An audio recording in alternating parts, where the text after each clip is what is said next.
ကိုယ်စိတ်ဟာရာဂနဲ့တွဲနေသလားဒေါသနဲ့တွဲနေသလားမောဟနဲ့တွဲနေသလားဆိုတာဆင်ញင်သုံးသပ်ရမယ်အဲ့တော့စိတ်ကိုတတိနဲ့ပညာနဲ့စောင့်ကြည့်ရမယ်စောင့်ကြည့်တဲ့အခါမှာအဖြေထုတ်လို့ရငါစိတ်မှာလောဘတွေမကြာခဏဖြစ်တယ်ဒေါသတွေဖြစ်တယ်အလုံးကတော့ဖြစ်နေတာမဟုတ်ဘူးလောဘဆိုတာလည်းအမြဲဖြစ်နေတာမဟုတ်ဘူးဒေါသဆိုတာလည်းအမြဲဖြစ်နေတာမဟုတ်ဘူးမာနတို့အိဒါတို့မစ္စရိယတို့ဆိုတာလည်းအမြဲဖြစ်တာမဟုတ်ဘူးအကြောင်းတိုက်ဆိုင်လာတဲ့အခါမှာဖြစ်လာတတ်တာဖြစ်တဲ့အခါမှာကိုယ်သုံးသပ်ရမှာပါတော့ဆိုဖြစ်လာတဲ့အကျိန်များသလားဖြစ်လာတဲ့အခါရောပြင်းထန်မှုရှိသလားဒီနှစ်ခုပါစဉ်းစားအဲ့တော့ကိုယ်တဏ္ဍာမှာလောဘရှိတာရှိမှမသိဘူးဒေါသဖြစ်တာဖြစ်မှမသိဘူးမောဟဖြစ်တာဖြစ်မှမသိဘူးစိတ်ရဲ့အညစ်အကြေးတွေကိုယ်တဏ္ဍာမှာရှိနေတာရှိမှမသိဘူးဆိုရင်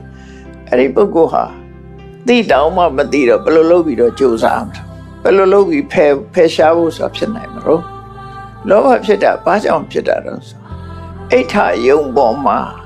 အတွေးလွဲမှားခြင်းကြောင့်ဖြစ်တာလူချင်းစရာအာယုန်နဲ့တွေ့ရင်လောဘဖြစ်တယ်တွေ့တိုင်းဖြစ်သလားဆိုမဖြစ်ဘူး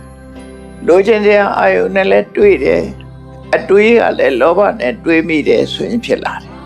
ဒေါသကြတော့အနိဋ္ဌယုန်နဲ့တွေ့တယ်အနိဋ္ဌယုန်ဆိုကိုမကြိုက်တာကိုပြောတာကိုမကြိုက်တဲ့ဟာနဲ့တွေ့လာတွေ့တိုင်းဖြစ်သလားလို့ဆိုအဲ့လိုလည်းမဖြစ်ဘူးတွေ့ပြီးတဲ့အခါမှာမသိမတင်နှလုံးသွင်းလိုက်တာပေါ့မမှန်မကန်တွေးလိုက်တဲ့အခါမှာဒေါသဖြစ်လာတာလေငါကိုစော်ကားတာပဲလို့တွေးလိုက်ရင်လေဒေါသဖြစ်တယ်ငါဆဲတာပဲလို့သိလိုက်ရင်လေဒေါသဖြစ်တာဘာကြောင့်ဖြစ်တယ်ဆိုတာကိုသိရဒီသဘာဝတရားတစ်ခုကိုသိဖို့ဆိုတာကြတော့သိအောင်ကြိုးစားမှုရှိရမယ်သမ္ပဇာနောဆင်ញင်ရမယ်ပညာရှိရမယ်တတိမှာတတိရှိရမယ်အဓိကကတော့ဒီသုံးခုပါဝိရိယရဲ့တတိရဲ့ပညာရဲ့